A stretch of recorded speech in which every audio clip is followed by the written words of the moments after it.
네, 여러분은 오늘 아침 글로벌 증시 브리핑 함께하고 계십니다. 자, 앞전까지는 미증시 애프터마켓 이 동향들 살펴봤고요. 미증시 이슈 체크해봤다면 이제는 우리 다가올 시장을 대비하기 위한 전략 함께 짜볼 텐데요. 오늘 와우 글로벌 변지원 파트너와 함께합니다. 파트너님 안녕하세요. 네, 안녕하세요. 자, 지난주에 저희 첫 방송 함께해 주셨고 오늘 두 번째 출연해 주셨습니다. 저번 주에 어떠셨어요?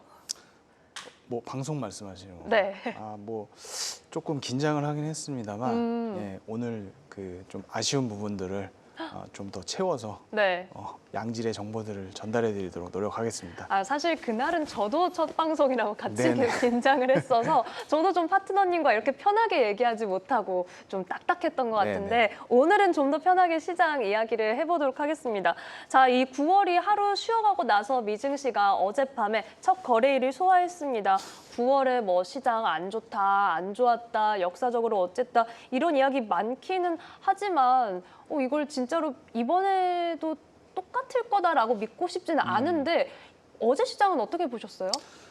사실 어제 시장은 네. 미국 시장이 개파락 출발했습니다. 워낙에 지금 현재 유럽 그 재정 위기로 인해서 유럽 증시가 안 좋았거든요. 네, 그래서 그렇죠. 미국 시장이 개파락 시작해서 그 종가만 보면 하락 마감했기 때문에 안 좋다고 말씀드릴 수도 있겠습니다만 제가 어제 새벽까지 장을 좀 지켜봤거든요. 네. 근데 이제 개파락 시작해서 정확하게 이제 우리나라 시간으로 새벽 1시, 그러니까 유럽 증시가 마감하는 시간 이후에는 네. 다시 한번 또 상당 부분 만회하며 장중 고가로 마감을 했어요. 그래서 전약 후각 형태로 장을 마감하는 모습을 보면서 비록 하락 마감을 했지만 장중 흐름을 보면 그렇지는 않았다. 그래서 아직까지는 미국 시장의 강한 매수세를 좀 확인할 수 있지 않았나. 네, 저는 그렇게 보고 있습니다. 어찌 보면 너무 놀랄 필요는 없겠다. 네네네. 새벽까지 시장 보셨으면 오늘 저희 아침 방송 나오기가 또 너무 못 주무신 거 아니에요?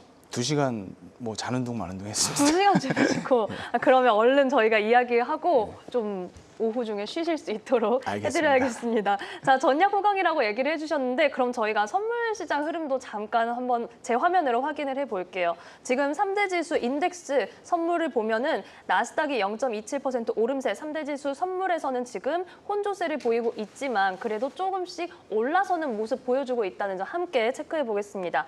자, 앞서 이 유럽에서도 너무 좀 상황이 안 좋았다. 특히 독일 증시도 엄청 크게 하락하면서 거래 끝났고요.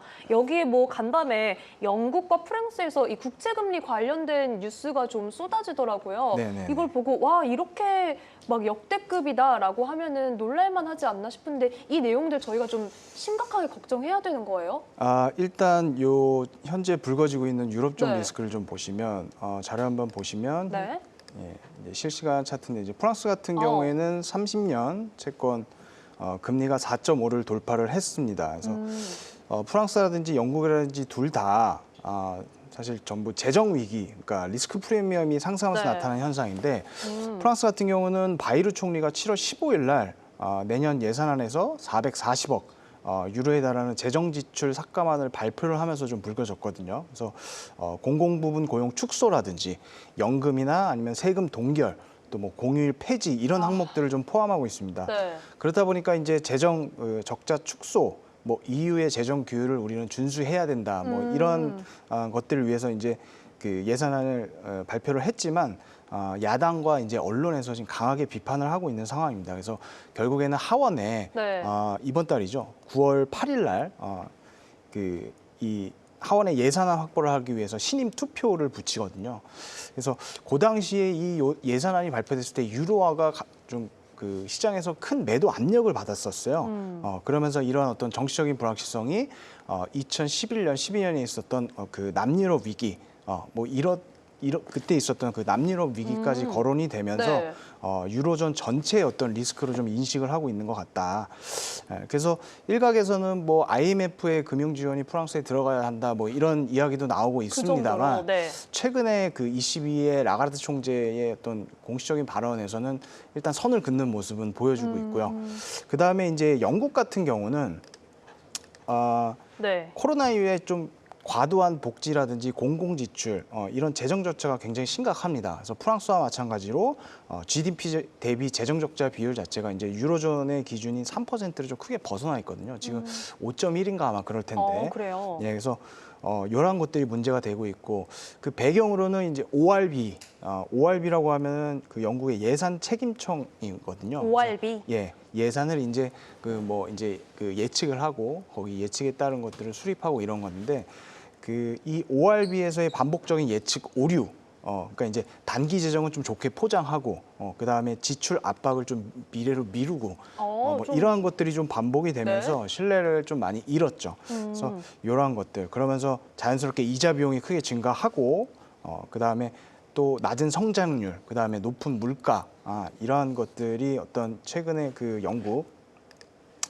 지금 30년물 5.7 정도 지금 돌파를 하고 있는데 이런 채권 금리에 대해서 리스크 프리미엄을 요구하고 있다. 그래서 요게 이제 지금 가장 큰 유럽의 문제라고 보여지고 이제 문제는 말씀드렸다시피 유로존 전체로의 어떤 리스크로 인식을 하면서 남유럽 때처럼 전체 위기로 불거질 수가 있고요.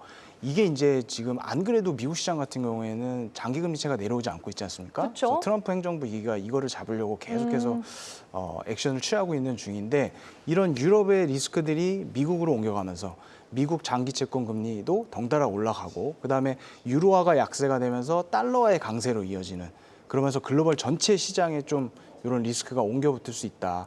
이런 것들은 우리가 좀 체크를 해봐야 될 부분이지 않나 생각합니다. 이게 프랑스에서는 정치적인 위기가 또 영국에서는 재정 지출에 대한 부담 그리고 이 예산 수립이나 어떤 예측과 관련해서 신뢰도를 잃어버린 점들 이런 것들이 지금 글로벌 경기 전반에 좀 영향을 주고 있습니다. 이 미 국채 금리가 4.2 선에서 단단하게 좀 지지를 하고 있는 모양새더라고요. 지금 어찌저찌 좀 버티고는 있는데 계속해서 어떤 미국 외의 어떤 유럽이라든지 이런 곳에서도 이런 리스크 요인들이 터지면 뭐 좀 상승 압력을 받을 수는 있겠죠. 그래서 아마도 지금 4.3선까지도 좀 두드리는 그런 흐름이 나오는 것 같은데 자 그래서일까요? 이 금으로 잠깐 시선을 옮겨볼게요. 금 선물이 뭐 어제도 3,550달러 선 금 온즈당 이렇게 돌파했더니 오늘 저희 시각으로 아침에도 3,600도 돌파했다 이런 뉴스가 나오더라고요. 뭐 올해 안에 4,000달러 가는 거 아니냐 이런 얘기도 나오던데 금에 대한 선호도 뭐 계속 높아질까요? 잠깐 웃으셨거든요. 어때요? 맞습니다. 지금 그 인베스팅닷컴 실시간 차트를 보시면 골드 같은 경우는 3,500 말씀하신 대로 3,600에 지금 근접을 해 있거든요. 그래서 올 3월에 이제 3,000달러 돌파한 이후에 3,250 그다음에 3,500달러 박스권을 한동안 이제 횡보를 했었습니다. 근데 이제 8월 22일 이후에 잭슨홀 미팅 이후에 금리 인하에 대한 기대감이 시장에 유입되면서 결국 3,500달러를 돌파를 했고 요게 이제 지난해부터 이어져 온 그 상승 추세를 이어가는 모습이죠. 자, 금이 계속해서 상승 추세를 이어가고 있는 상황인 가운데 자, 저희가 지금 대표님과 함께 이 실시간 시세도 확인을 했습니다. 자, 그런데 보통 제가 이제 시장에 대해서 공부하고 이해하기로는 금 가격이랑 이 미국 국채 금리가 반대로 움직이지 않나요? 그런데 뭐 사실 이제 투자자들끼리 얘기를 하다 보면은 금은 이렇게 잘 가고 있지만 금은 이자를 안 주지 않느냐 맞습니다. 이렇게 얘기하는 분들도 있고 뭐 채권에 대해서도 요즘 관심도가 계속해서 국제에 대해서 높아지고 있는 상황이에요. 둘 중에 좀 어떻게 보시는지. 네, 사실은 그 금 가격 같은 경우에는 채권 10년채 금리랑 굉장히 강한 부의 상관관계를 보이는데, 그러니까 부의 상관관계라는 거는 반대로 움직인다는 거죠. 근데 정확히 얘기하면 명목금리에서 인플레를 차감한 실질금리와 가장 상관관계가 높습니다. 그래서 말씀하신 대로 실질금리 자체가 올라가게 되면 배당이나 이자를 주지 않는 골드에 대한 기회비용이 커지기 때문에 채권이 이제 상대적으로 강세를 보이고요. 반대로 이제 금리가 내려가거나 물가 상승률이 뛰게 되면 어떤 안전자산과 인플레에 대한 인플레 해지 기능을 하는 골드가 이제 강세를 보이죠. 그러니까 이런 것들이 어떻게 보면 전통적인 어떤 흐름이었는데 코로나 이후에 그 각국 중앙은행들의 공격적인 매입, 그다음에 관련 ETF들의 이제 수급적인 요인들이 작용을 하면서 이게 이제 이 전통 흐름과 달리 수급에 의해서 국제 금 가격이 좌지우지되는 그런 형태로 변모를 했고요. 최근의 흐름 역시 금리 인하, 그러니까 8월 22일 이후 잭슨홀 이후에 시장의 금리 그 인하에 대한 기대감이 유입이 됐지 않습니까? 그렇게 되면서 골드 가격이 이제 비로소 그때부터 상승해서 3,500달러를 돌파를 했거든요. 근데 이제 가장 상관관계를 크게 띠는 말씀드렸던 10년치 실질 금리는 지금 내려오지 않고 계속 버티고 있어요. 그러니까요. 이러한 현상들을 좀 시장에서 관찰을 하면서 개인적으로는 이 단기적인 관점에서는 어떤 이 시장에서 바라보고 있는 금리 하락 기조를, 그다음에 이제 장기적인 관점에서는 아직까지 미국 내에 있던 높은 물가, 맞아요. 또 이제 재정 불건전성, 이러한 부분에 대한 것들을 좀 우려스럽게 보고 있다는 것을 좀 반증하는 시장 움직임이 아닌가, 그렇게 좀 해석해 볼 수 있을 것 같습니다. 네, 지금 장단기 우리가 관점을 어떻게 달리해야 하는지 이 부분 짚어주셨고, 특히나 뭐 재정 불건전성에 대한 우려를 짚어주셨는데, 뭐 간밤에 트럼프 대통령도 그래서 관세해야 된다 이렇게 좀 자기를 정당화하는 발언들도 나오고, 관세에 대한 불확실성도 좀 시장에 영향을 미치고 있습니다. 아무래도 이 간밤에 미국의 반도체주도 반전을 써냈다면 오늘 더 탄력을 받지 않았을까 좀 기대를 해보고 싶었는데 그러지는 못했습니다. 네네. 간밤에 기술주 약했거든요. 네. 좀 이 약세가 이어질까요? 결국 수급적인 요인이 가장 큰 것 같고요.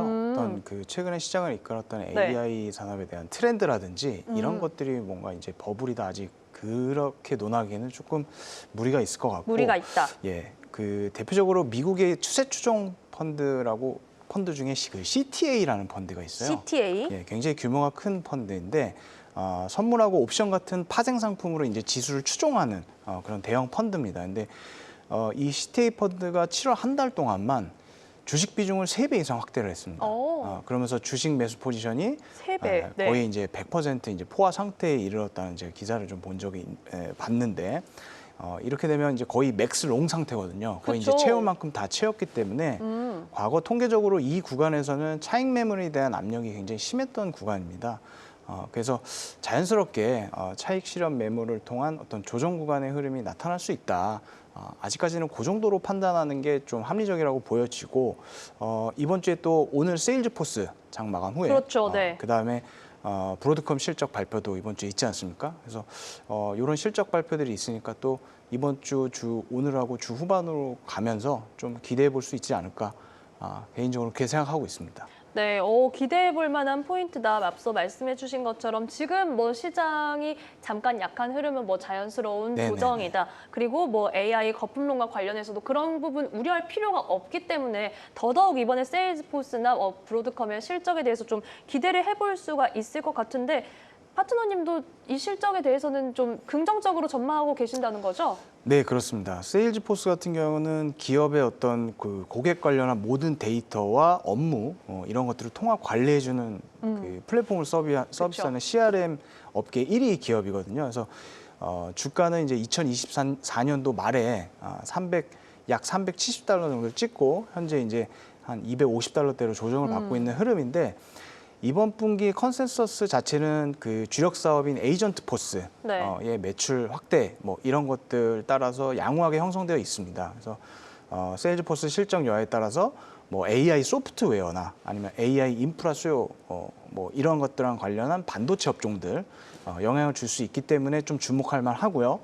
그다음에 브로드컴 역시 실적 컨센서스를 보면 지난 분기 제시했던 가이던스와 대체로 일치를 합니다. 근데 여기서 이제 우리가 눈여겨봐야 할 점은 지난 분기에 제시했던 AI 반도체 매출 부분, 이 부분이 이제 50억 달러를 상회를 하는지, 그다음에 지난 분기 상대적으로 좀 약했던 그 BAI 반도체 부분, 이 부분이 좀 약했거든요. 그래서 이 부분에서 어떤 수요 저점을 통과하는 시그널을 줄 것인가, 이러한 것들을 좀 봐야 할 것 같고, 가장 중요한 거는 무엇보다 이제 다음 분기 가이던스에서 매출 179억 달러, 170억 달러 이상 이런 여부, 그다음에 다른 어떤 기타 빅테크 기업들이 이번 이제 실적 발표에서 제시했었던 그 하이퍼스케일러 AI 캐펙스 부분, 이런 부분을 상향하는지 이런 것들이 이루어지는지가 좀 관전 포인트가 될 것 같아요. 네, 우선 세일즈포스와 브로드컴 실적 성적표 관련해서 얘기해 주셨는데, 이 세일즈포스 오늘 밤 이후에 장 마감 후에 실적 발표하게 되는데, 우선 애프터마켓에서는 정규장과 달리 소폭의 오름세 가져왔다는 점도 함께 기대감을 키우는 포인트가 될 것 같습니다. 여기에 브로드컴도 이번 주에 파트너님이 저희 어떤 요일 나오시죠? 수요일하고 금요일 날 나옵니다. 수요일, 금요일. 그러면 네네. 금요일에 브로드컴 이야기 네네네. 같이 할 수 있을 것 같습니다. 이 부분도 금요일에 부탁드려 볼게요. 자, 파트너님, 저희 아까 앞서 이 글로벌 유럽부터 시장 얘기하면서 그중에 불확실성 포인트로 하나 얘기했던 게 지금 트럼프 대통령의 관세와 관련해서 법원에서 좀 제동을 걸어서 이게 좀 어떻게 되는 거냐. 이거 뭐 시간 끌기용이라는 의견도 있고 네네네. 트럼프 대통령은 간밤에 막 정당하다 이렇게 더 얘기했거든요. 네네네. 파트너님은 어떻게 보세요? 사실 이 그 관세 발표 이후에 미국의 이제 12개 주하고 5개 기업이 이제 트럼프 관세 부과에 대해서 소송을 냈습니다. 근데 이미 사실은 이 이슈는 지난 5월에 이제 국제무역법원에서 그 대통령 수입 금지에 대한 권한만 있지 어떤 관세에 대한 부분은 의회에 있다 이런 어떤 위법 판결이 맞아. 나왔었어요. 그래서 새로운 이슈가 아니라는 거를 조금 한번 짚어드리고 싶고 새롭지 않다. 예, 그리고 그 법원이 이번 판결이 나왔다고 해서 어떤 즉각적인 관세 부과에 대한 폐지를 요구할 수가 없습니다. 그래서 10월 14일까지 어차피 트럼프 대통령 측이 대법원에 항고할 수 있도록 판결 그 효력을 유예했기 때문에 네. 뭐 단기간에 어떤 뭐 위법이다 아니다 해결이 날 수 있는 문제는 아니고요. 그렇죠. 더군다나 대법원의 경우에는 그 트럼프의 손을 들어줄 그런 그 정치적인 색채를 띠고 있는 그런 성향이 있기 때문에 네. 저 개인적으로는 이거는 이미 나왔던 이슈고 그다음에 시장의 영향은 좀 제한적일 것이다. 뭐 그렇게 좀 판단하고 있습니다. 새롭지 않고 걱정할 것 그리고요, 없다. 5월 달에 판결 나왔을 때는요. 증시가 올랐습니다. 채권 금리가 내리고. 그러니까 이걸 꼭 반응이... 악재라고 볼 수도 없는데 이게 이제 코에 걸면 코걸이, 귀에 걸면 귀걸이라고 증시가 하락하다 보니까 이제 좀 이러한 부분들을 좀 주목하고 있는 것 같은데 뭐 여튼 개인적으로는 뭐 그렇게 생각하고 있기 때문에 네. 투자자분들도 이 문제에 대해서는 그렇게 큰 어떤 뭐 걱정은 안 하셔도 될 것 같다. 그렇게 좀 말씀드릴 수 있을 것 같아요. 시장이 그래서 어려운 것 같습니다. 네네. 비슷한 이슈에 어떨 때는 이렇게 저렇게 반응하고 맞습니다. 해석되기도 하기 때문에 그런 만큼 저희가 또 파트너님한테 이렇게 여쭤보게 되고 걱정할 필요 없다라는 얘기로 우선 정리해 주셨습니다. 자, 9월에는 그래도 뭐 진짜 여러 가지 말들이 있었습니다. 증시가 원래 전통적으로 약했던 달이다. 하지만 올해는 FOMC가 있고 금리 인하 기대감이 있기 때문에 또 다를 것이다. 정말 여러 해석과 전망들이 있는데 파트너님은 또 이 시장의 방향성을 보고 네네네. 저희 투자 포인트 잡아주시잖아요. 맞습니다. 저희가 좀 어떻게 지금 파트너님이 주목하고 계신 포인트 제일 궁금하거든요. 사실 지난주 금요일 날 제가 네. 이제 나와서 주식을 조금 차익 실현을 하시고 현금을 확보해서 채권 쪽으로 좀 가보자 맞아요. 뭐 그런 네. 말씀을 드렸습니다. 그래서 그 매수 전략 자체는 그대로 유지를 하고요. 그때 이제 타겟 금리로 드렸던 4.4까지 아직 오진 않았습니다. 그래서 4.4, 4.5 부근에서는 지난주에 말씀드렸던 그 채권 전략을 그대로 좀 유지하셨으면 좋겠고 여기에 이제 앞서 말씀드렸던 골드 관련해서 좀 추가적으로 좀 주목을 하고 있는데요. 네. 단기적으로는 이제 연말까지 뭐 1회를 하니 2회를 하니 뭐 어떤 이런 횟수에 대한 얘기가 나오면서 금리 인하에 대한 기대감이 계속해서 상존해 있거든요. 그래서 여기에 관세 이슈라든지 아니면 물가 압력이 좀 지속되고 있는 상황이기 때문에 이런 어떤 장기채 금리를 붙잡고 있는 재정 문제라든지 관세 문제라든지 이러한 부분들이 점차 해소된다고 하면 장기 금리 하락과 더불어서 아까 말씀드렸던 실질 금리 하락과 더불어서 네. 금 가격은 더욱 탄력을 받을 수 있거나 그렇지 않더라고 해도 강한 어떤 하방 경직성을 좀 띌 가능성이 높아 보이거든요. 와. 그래서 이제 두 가지 정도 ETF를 좀 보고 있습니다. 가장 먼저 첫 번째는 다들 아실 거예요. GLD라고 하는 티커를 가지고 있는 SPDR 골드 쉐어 네. 요 ETF. 지금 그다음에, 화면에 나가는. 네. 그다음에 이제 두 번째는 국내 상장 ETF인데요. SOL 골드 커버드 콜 액티브 ETF. 요거는 이제 연 한 4% 배당금까지 주거든요. 다시 한 번만 말씀해 주시겠어요? SOL 골드 커버드 콜 액티브 ETF라고 있습니다. SOL 골드 커버드 콜 액티브. 네. 그래서 배당금까지 같이 챙길 수 있는. 왜냐하면 하방 경직성이 있기 때문에 요 ETF를 좀 주목하고 있으니까 시청자분들 좀 관심 가져보시면 좋을 것 같아요.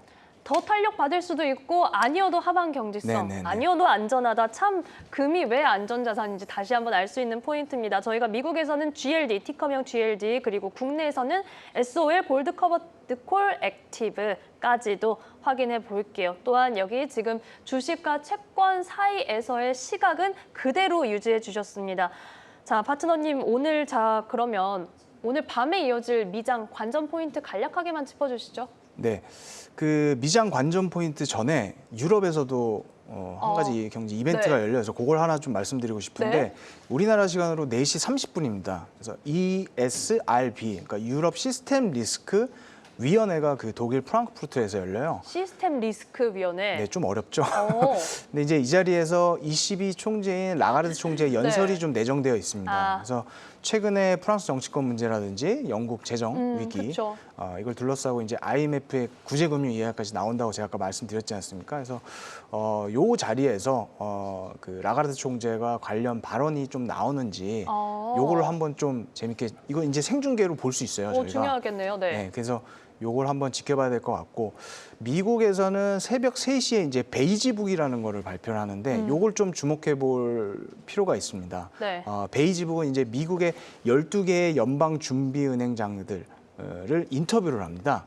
그래서 이제 지역 경제에 대한 인터뷰를 기반으로 작성이 되는데 이 보고서 같은 경우에는 FOMC 그 발표 2주 전에 항상 요 베이지북이 발표가 되거든요. 그쵸. 그래서 FOMC에서 어떤 단기 이자율을 결정할 때 좀 참고로 활용되기 때문에 FOMC 성명서의 약간 온도계 정도다. 그렇게 생각하시면 되거든요. 그래서 요거를 좀 보시면 좋을 것 같고 그다음에 마지막으로 이제 앞서 말씀드렸던 장 마감 후에 발표되는 이제 세일즈 포스 요런 것들 좀 주목해서 보시면 좀 발표하고 나서 또 더 중요한 게 사실은 그 실적에 대해서 시장이 어떻게 해석하고 반응하는지가 더 중요하거든요. 그렇죠. 그래서, 이러한 것들이 오늘 미장 관련 관전 포인트다라고 말씀드릴 수 있을 것 같습니다. 네, 말씀해주신 세일즈포스 장 마감 후 실적 발표이기 때문에 저희 방송에서만 확인하실 수 있는 애프터마켓 흐름 중요할 것 같고요. 앞서 새벽 3시 베이지북 FOMC에 대한 미리 보기 될 수 있고 4시 반에는 앞서 저희가 유럽의 좀 어지러운 상황 전해드린 만큼 라가르드 총재의 어떤 시선이 뷰가 나오는지 저희가 새벽에 확인해 보겠습니다. 오후입니다. 새벽이 아니고. 네, 오후 4시. 오늘 오후 4시 반. 오늘 오후 네. 4시입니다. 네. 자, 유럽 라가르드 총재의 이야기 나오는지 지켜볼게요. 자, 오늘 말씀 여기까지 듣겠습니다. 변지현 파트너와 함께했고요. 저희는 잠시 후 중화권 증시 이야기로 돌아올게요. 고맙습니다. 네.